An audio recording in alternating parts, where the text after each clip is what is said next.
Untuk hari ini pelajarannya adalah fisika kelas 10B. Oke. Tujuan dari pembelajaran ini apa? Ya, di sini ada lima tujuan dari pembelajaran mengenai bab sumber energi. Yang pertama, mengidentifikasi jenis-jenis energi. Kemudian yang kedua, menganalisis masalah dari sumber energi dan dampaknya. Yang ketiga, mengidentifikasi dan mendeskripsikan sumber-sumber energi. Menganalisis transformasi energi. Dan yang kelima adalah mendesain sebuah produk dalam bidang energi terbarukan. Energi terbarukan. Energi terbarukan itu apa gitu? Ya, energi terbarukan sendiri adalah energi yang dia akan terus berjalan, yang artinya dia tidak akan habis atau renewable kalau kita menyebutnya. Artinya energi itu akan tetap bisa kita gunakan dan nggak akan habis, asalkan penggunaannya dengan baik, dikelola dengan baik. Kalau area pengembangan yang tidak dicapai, kenapa? Ya. Pertama, meningkatkan wawasan peserta didik. Kedua, meningkatkan minat peserta didik. Yang ketiga, mengembangkan kreativitas dan juga inovasi.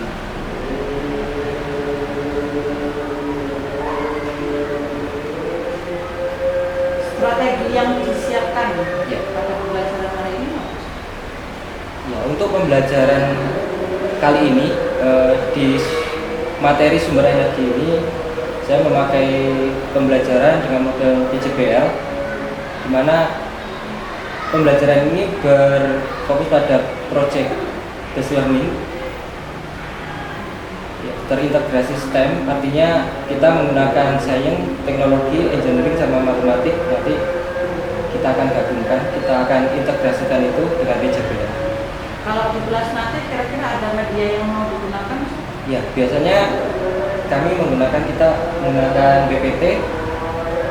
Untuk tambahan materi kita bisa menggunakan buku-buku dari perpustakaan. Waalaikumsalam warahmatullahi wabarakatuh. Sebelum kita mulai pembelajaran hari ini, mari kita berdoa terlebih dahulu. Silakan untuk ketua kelasnya berdoa. Bismillahirrahmanirrahim. Alhamdulillahirabbil alamin. Muhammadin nabiyyu wa rasulullah. Rabbi shrah li sadri wa yassir li amri wahlul 'uqdatam min lisani yafqahu qawli. Rabbi zidni ilman wa fahman. Kemudian saya akan absen terlebih dahulu untuk kelas 10B. Ayo Kulsum, Elsa Zahira, Alia,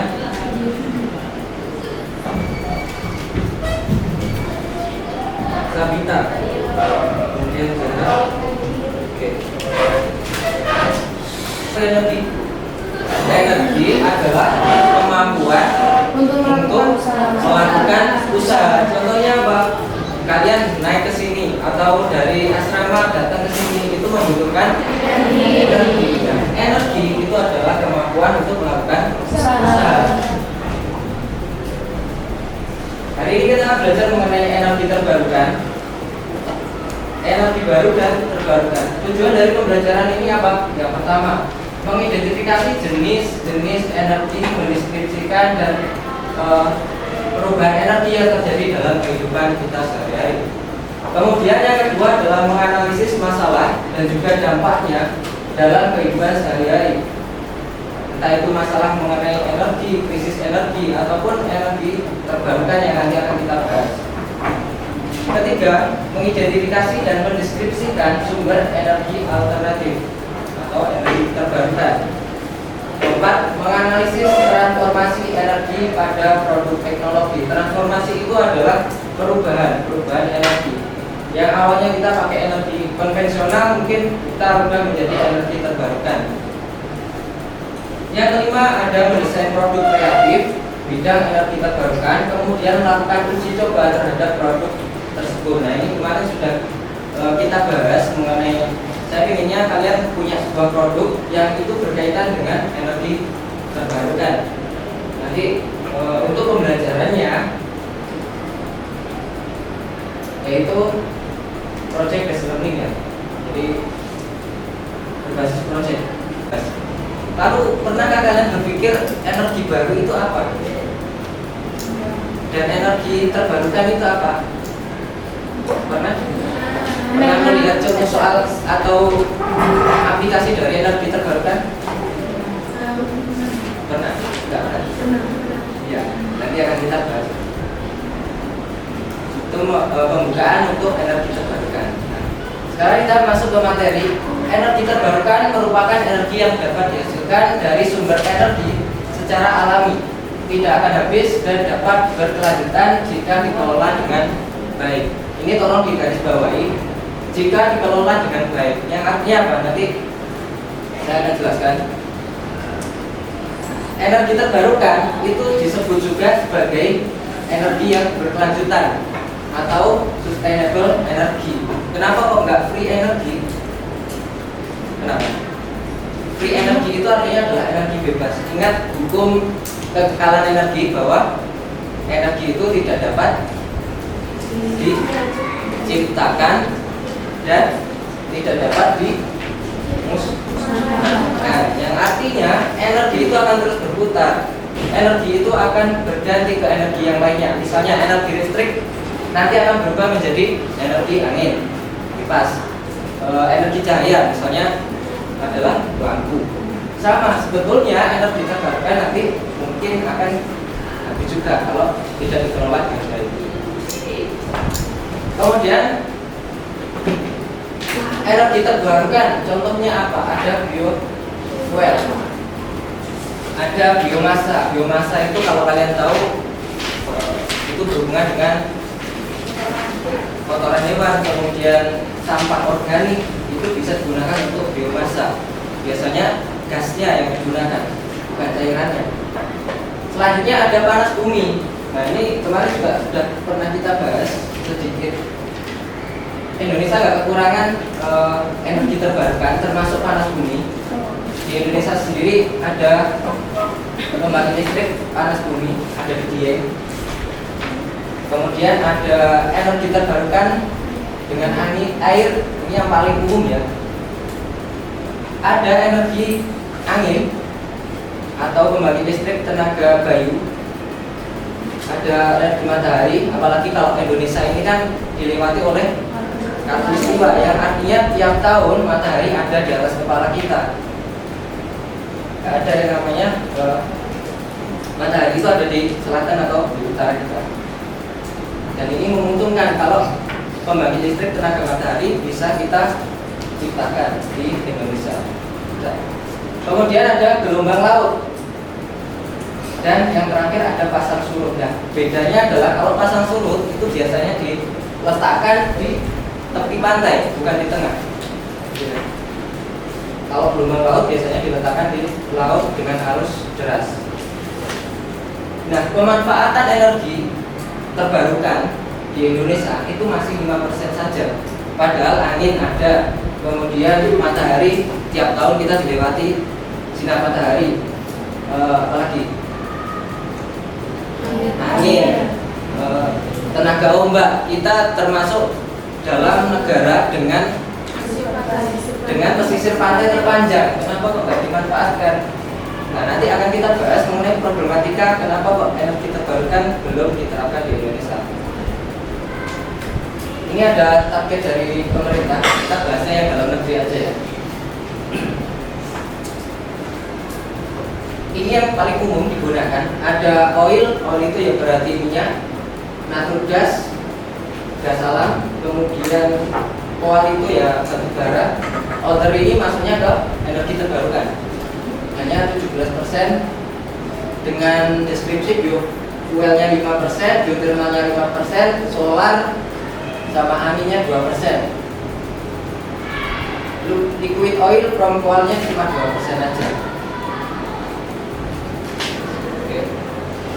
Jadi pemanfaatan energi terbarukan di Indonesia ini targetnya adalah 15% di tahun 2025. Kita bahas energi terbarukan. Yang pertama ada biofuel. Ini bisa berupa bahan bakar padat, cair, ataupun gas yang dapat dihasilkan dari bahan-bahan organik. Bahan organik berarti apa aja? Tanaman, ya,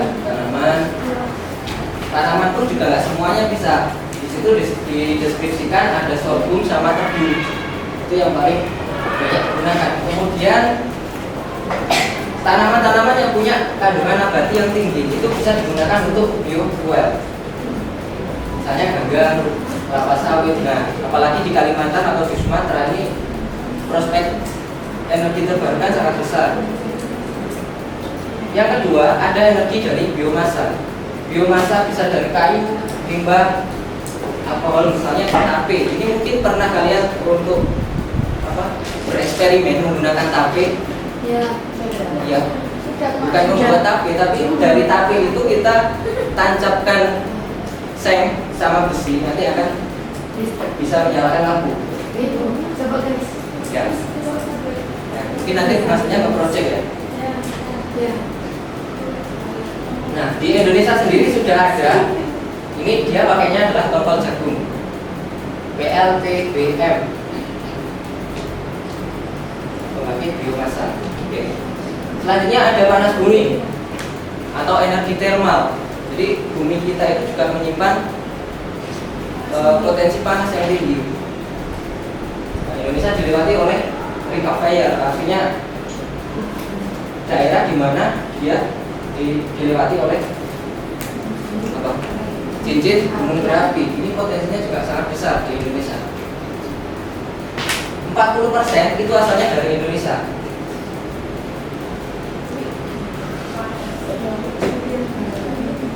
Kapasitas cadangan dan sumber daya energi panas bumi di Indonesia itu mencapai 28.994 megawatt listrik atau lebih besar dari 200 miliar barel minyak. Jadi kalau kita pakainya adalah minyak, habisnya itu hampir lebih dari 200 miliar barel. Nah, ini ada peta potensi panas bumi yang mungkin sudah diobservasi atau sudah diteliti. Ada Sorek Marapi, ada di Gili. Nah, mungkin mas itu aja. Kalau yang ini itu sudah direalisasikan atau sudah ada di Indonesia, yaitu PLTP Dieng. Dia ada di Dieng. Kelebihannya apa? Biaya operasionalnya lebih murah daripada PLTU, cuman kekurangan biaya investasi atau biaya pembangunannya yang ya mungkin itu salah satu problem kenapa kok di Indonesia belum dibangun pembangkit listrik tenaga geotermal. Ini ada sistem kerja dari pembangkit listrik tenaga air. Ada reservoir itu berarti sumber ya, sumber air. Kemudian ada kanal dibuat kecil biar alirannya itu deras. Jadi aliran turbinnya bisa deras sehingga dia bisa memutar generator.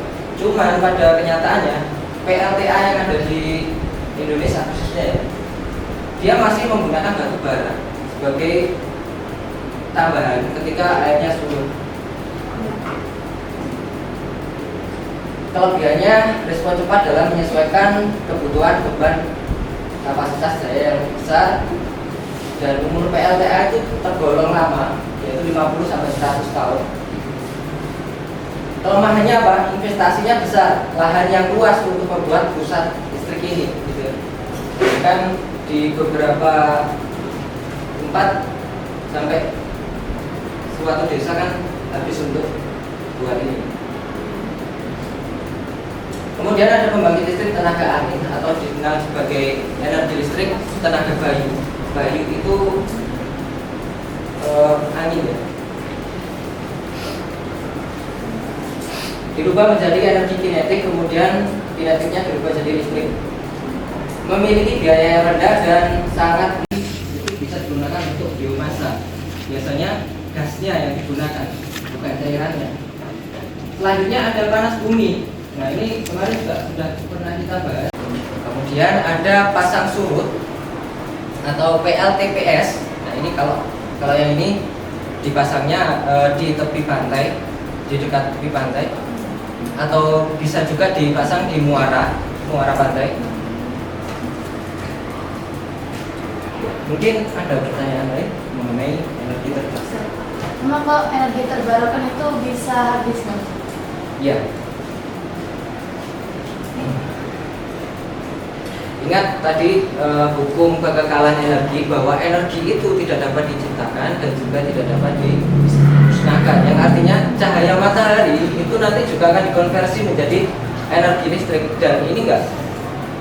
Ini prosesnya akan terus menerus seperti itu. Makanya di sini tertuliskan kata tadi. Nah ini ya, sustainable bukan free energy. Yang kalau free energy berarti kan energi bebas, yang artinya kita bisa menggunakan sebebas mungkin yang kita mau dan nggak akan pernah habis. Tapi kalau kita mengacu pada hukum kekekalan energi, kalau pengelolaannya kurang baik, ya nanti ini akan tidak akan berjalan. Untuk materi mengenai energi terbarukan. Untuk next materinya kita akan bahas mengenai pemanasan global. Nah ini sebetulnya menjadi masalah kita bersama untuk mengatasi penggunaan bahan bakar yang berlebih. Salah satunya adalah menggunakan energi terbarukan. Kenapa kalau kita pakai energi terbarukan? Salah satunya adalah karena dia ramah lingkungan. Itu akan menurunkan tingkat pemanasan global. Nah, sekarang kan bulan Oktober juga ya. Harusnya di Indonesia ini sudah masuk musim hujan. Nah, kenapa kok belum? Bahkan di Mojokerto sekarang suhunya sampai 40 derajat. Ini adalah gambar nyata mengenai pemanasan global. Nah, sesuai dengan tujuan pembelajaran kita nanti, saya harapkan kalian bisa membuat sebuah produk mengenai energi terbarukan. Jadi project ya, bukan project.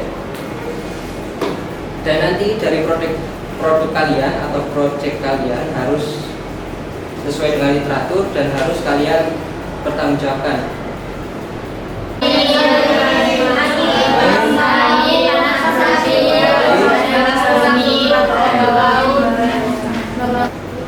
Mungkin itu aja untuk materi kita hari ini mengenai energi terbarukan. Assalamualaikum, Sahabat Lutfi. Terkait pembelajaran hari ini, saya akan memberikan beberapa pertanyaan terkait observasi dan transformasi. Bagaimana perasaan murid saat mengikuti pembelajaran ini? Ya, mereka sangat antusias mengikuti pembelajaran mengenai energi terbarukan, dan kedepannya kita akan membuat sebuah proyek agar mereka lebih kreatif dan tentunya lebih. Kalau hikmah yang dapat dipetik dari pembelajaran ini, kenapa? Yes, meningkatkan wawasan mereka mengenai energi terbarukan, kemudian menjadikan mereka lebih peduli dengan isu-isu pemanasan global, dan tentunya meningkatkan kreativitas mereka. Biar mereka kreatif. Ya. Kalau dari hasil analisis datanya, bagaimana pembelajarannya tadi dapat dilaksanakan? Ya, itu bisa terlihat dari antusias mereka mengenai bagaimana mereka menjawab pertanyaan saya, kemudian begitu juga sebaliknya ketika mereka bertanya, dan mereka sangat antusias belajar mengenai energi terbarukan. Ada umpan baliknya setelah pembelajaran nggak usah? Ya, mereka kembali saya tanya mengenai apa yang sudah kita dapat dan rencana ke depan untuk project bagaimana mereka bisa menjawab semuanya. Kalau rencana selanjutnya untuk mengembangkan murid sendiri di dalam pembelajarannya seperti apa? Ya, rencananya kami akan menerapkan project based learning di mana siswa dituntut untuk membuat sebuah produk dan nanti dari produk itu bisa mereka pertanggungjawabkan entah itu dengan presentasi maupun dengan poster. Kalau rencana aksi dalam pengembangannya berikut. Ya, nanti mereka akan mencari sumber literatur mengenai energi terbarukan, kemudian merancang bagaimana membuat energi terbarukan didampingi dengan saya, kemudian membuat laporan dan mempresentasikan.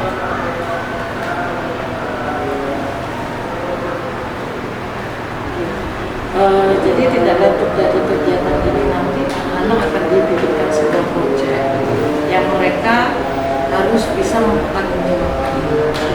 Kalau bentuk proyeknya sendiri itu nanti seperti apa? Ya, itu saya serahkan semuanya ke anak-anak, cuman nanti tetap berdasarkan dengan persetujuan dari saya. Apakah itu nanti bisa dilaksanakan